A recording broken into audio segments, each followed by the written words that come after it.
Hey everyone, welcome to Business English Podcast. I'm Mia. And I'm Alex. So, quick question to start. Has anyone ever asked you to describe a project you worked on and you just kind of froze because you didn't know where to start? Constantly. It's one of those questions that sounds genuinely huge and important. Because a project might have lasted 6 months, it involves so many people, and gone through different versions. Right, and trying to compress all of that into something a person can follow in a few minutes is its own skill. It requires you to have skills and know how to present your ideas clearly. This is a very important skill, because if people don't understand your point of view, it will be very difficult to work together and bring a project to success. Which is what we're covering today. Let's get started.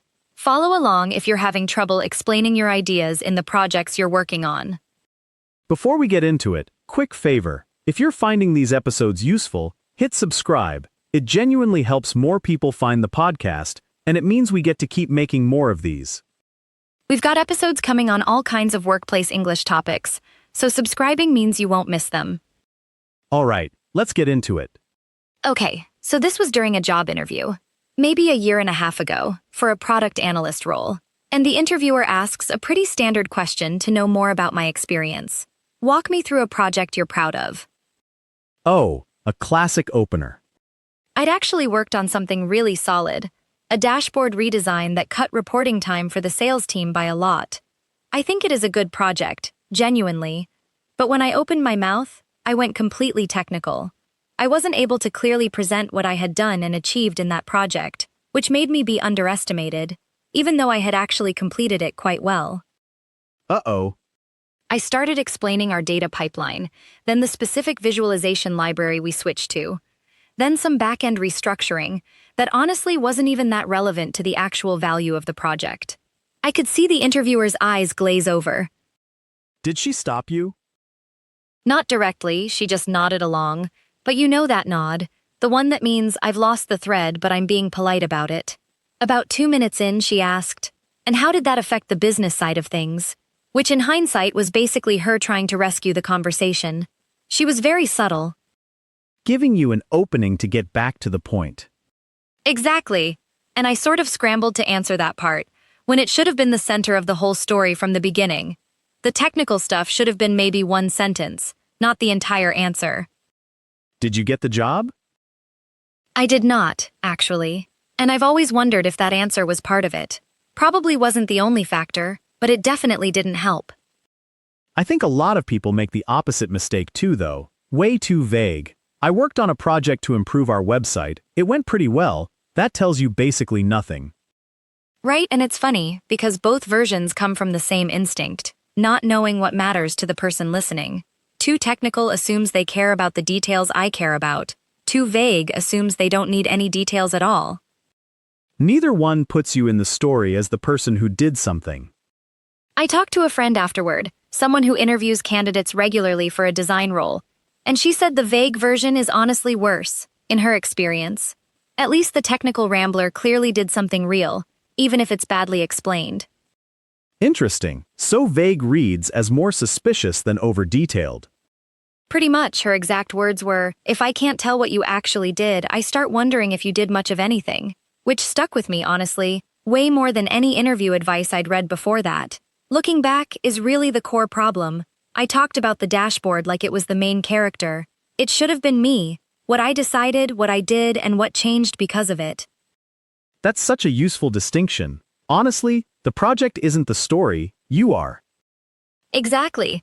What's strange is I knew that, in theory. If someone else had asked me for advice on answering that question, I probably would have said the same thing you just did.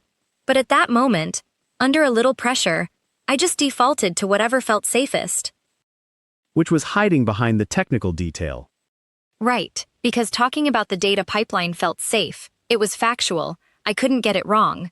Talking about my own decisions and impact felt riskier, somehow like I was bragging or overstating my role.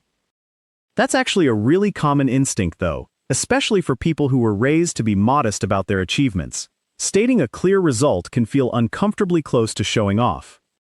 Which is such a shame because a clear result isn't bragging, it's just information the other person needs to evaluate you.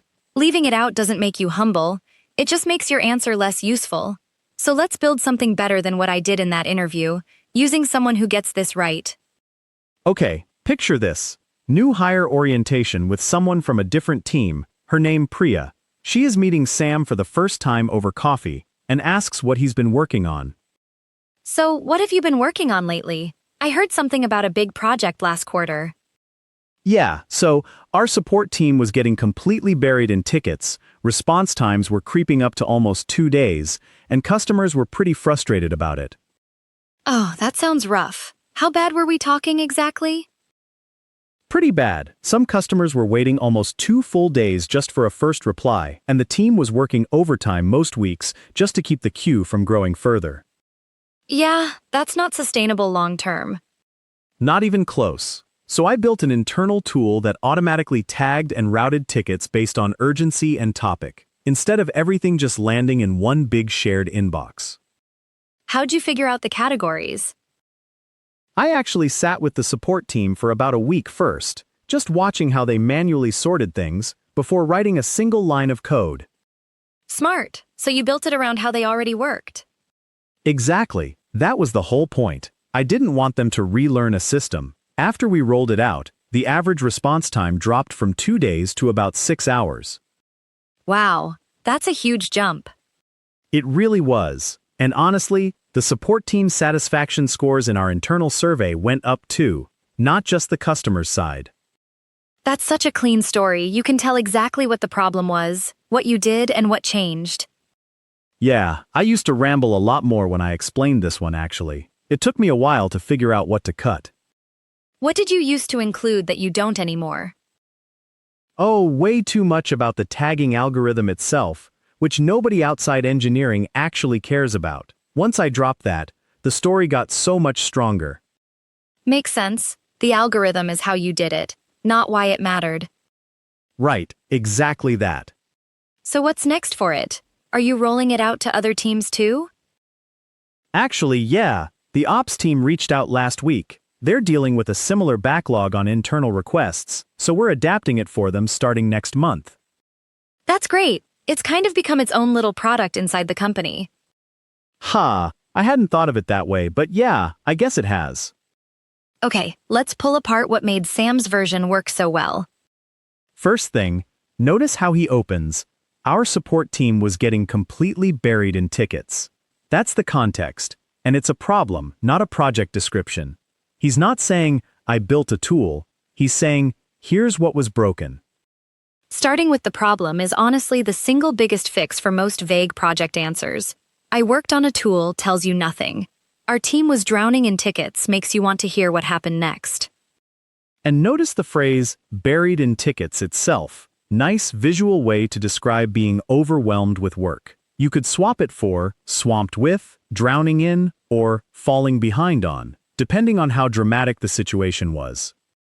Small detail, but picking the right intensity matters. If the situation was mildly annoying, falling behind on fits better than drowning in, which implies something closer to a crisis. Second, I built an internal tool that, nice, direct phrase for stating your contribution, what you actually did.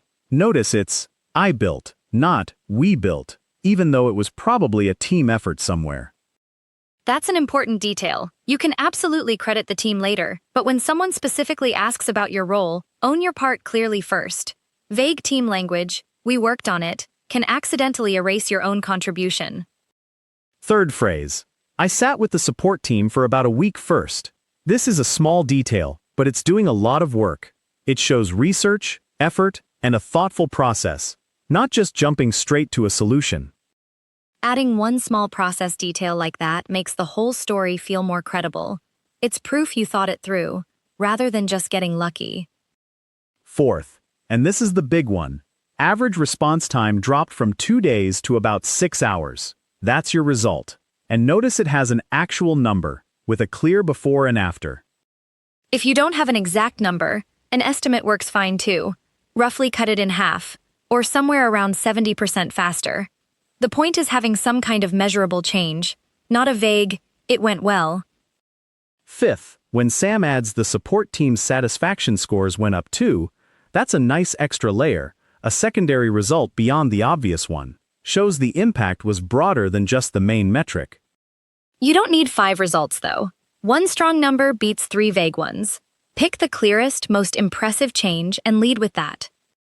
Last one, worth mentioning, when Priya asks a follow-up question, Sam doesn't get defensive or long-winded, he just answers it directly and moves on. Smart, so you built it around how they already worked. Exactly, that was the whole point. Confirming and briefly restating, instead of launching into another 5-minute explanation, keeps the conversation feeling natural, instead of like a rehearsed monologue. A couple worth flagging more, since they came up near the end there too. We're adapting it for other teams, is a nice simple way to show a project has staying power, without needing to overstate it as some huge company-wide initiative. It shows growth without exaggeration. You're not claiming credit for something bigger than it is. You're just noting that it kept being useful after the initial rollout.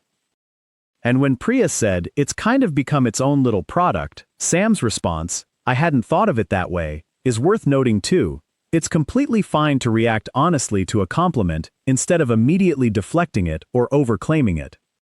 A lot of learners either brush off compliments entirely, oh, it was nothing, or swing the other way and oversell it. A simple, honest reaction lands much better than either extreme. One last small one. When Priya first asks, how bad were we talking exactly, that's a nice, casual way to ask for more detail on a problem without sounding overly formal. Way more natural than, could you elaborate on the severity of the situation? And Sam's answer to that, not even close, as a response to, that's not sustainable long-term, is a quick, punchy way to agree emphatically without repeating the whole sentence back. All right, let's name this properly. We're calling it the Context Contribution Result Method. 3 parts. First, context. 1 or 2 sentences on the problem or situation, not the solution yet. What was broken, slow, confusing, or missing? Second, contribution. What you specifically did, using I, even if it was a team project. This is where people either go way too technical or way too vague, and the fix is picking one clear action, not the entire process. Third, result, the outcome, ideally with a number attached. Percentage, time saved, dollars, whatever's measurable and true. Context, contribution, result. Roughly 1 sentence each, maybe 2 for context if it's a genuinely complicated situation. And here's a nice rule of thumb. If someone wants more detail after that, they'll ask, the way Priya did with, how'd you figure out the categories? That's your cue to go 1 layer deeper, not a signal that your first answer was incomplete. Which actually solves my problem from earlier, going too technical. The technical stuff isn't wrong to mention, it's just not supposed to be in the first answer. It belongs in the follow-up, if someone wants it. Exactly, think of the first answer as a trailer, not the whole movie. You're giving someone enough to be interested, not everything you know about the project.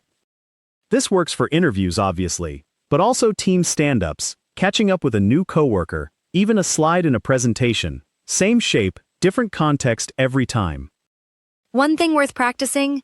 Actually saying it out loud in under 30 seconds. If you're going past a minute for the first answer, you're probably still in too much detail territory. Cut something. And it's worth having more than one of these ready, honestly, not just your single biggest project. A quick, context contribution result for 2 or 3 different things you've worked on means you're never caught completely flat-footed. Right, because the question isn't always, tell me about your best project. Sometimes it's, tell me about a time something went wrong. Or, a time you worked with a difficult team. Same structure still applies. The context is just the harder situation instead of a clean problem. True, context doesn't have to be a broken system. It can be a conflict, a tight deadline, missing information, anything that sets up why the situation needs your input in the first place. A quick note is that this context section can be adapted to suit your specific project. For instance, if you are simply starting a new project without any existing issues to address, you can just name the project and move straight to the contribution section. And result doesn't always have to be a triumphant number either. Sometimes the honest result is, we caught the issue before it became a bigger problem. Or, we avoided missing the deadline entirely. Prevention counts as a result too. Good point. People sometimes think this only works for success stories, but it holds up just as well for messier, more honest ones. And honestly, interviewers tend to respond really well to that kind of honesty. A clean success story is fine, but a well-told recovery story often sticks in someone's memory even longer. Let's hear that whole exchange again. And this time, try to catch where context ends and contribution begins, and where contribution turns into result.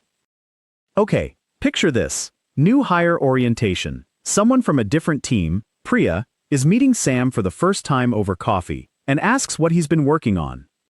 So what have you been working on lately? I heard something about a big project last quarter. Yeah, so our support team was getting completely buried in tickets. Response times were creeping up to almost 2 days, and customers were pretty frustrated about it. Oh, that sounds rough. How bad were we talking exactly? Pretty bad. Some customers were waiting almost 2 full days just for a first reply, and the team was working overtime most weeks just to keep the queue from growing further. Yeah, that's not sustainable long term. Not even close. So I built an internal tool that automatically tagged and routed tickets based on urgency and topic instead of everything just landing in one big shared inbox. How'd you figure out the categories? I actually sat with the support team for about a week first, just watching how they manually sorted things, before writing a single line of code. Smart. So you built it around how they already worked. Exactly. That was the whole point. I didn't want them relearning a system. After we rolled it out, the average response time dropped from 2 days to about 6 hours. Wow, that's a huge jump. It really was. And honestly, the support team's satisfaction scores in our internal survey went up too, not just the customer's side. That's such a clean story. You can tell exactly what the problem was, what you did, and what changed. Yeah, I used to ramble a lot more when I explained this one actually. It took me a while to figure out what to cut. What did you used to include that you don't anymore? Oh, way too much about the tagging algorithm itself, which nobody outside engineering actually cares about. Once I dropped that, the story got so much stronger. Makes sense. The algorithm is how you did it, not why it mattered. Right, exactly that. So, what's next for it? Are you rolling it out to other teams too? Actually, yeah, the ops team reached out last week. They're dealing with a similar backlog on internal requests, so we're adapting it for them starting next month. That's great. It's kind of become its own little product inside the company. Ha, I hadn't thought of it that way, but yeah, I guess it has. Okay, homework. Pick one project you've worked on, doesn't have to be huge, and write out your own context contribution result version, 3 sentences, 1 for each part. Then time yourself saying it out loud. If it's under 30 seconds and you mentioned at least one number, you've basically nailed it. And if you catch yourself going technical again, mid-sentence, just do what Sam did, save it, and wait to see if anyone asks. If it helps, try writing 2 versions, one for your best project, one for something that didn't go perfectly. Both are useful to have ready, and honestly, the second one often says more about you than the first. Drop your project in the comments if you want. We're always curious what people are building out there. You'd honestly be surprised how many interesting projects never get mentioned in interviews just because the person assumed it was too small or too boring to talk about. All right, that's it for today's episode. Thanks so much for listening.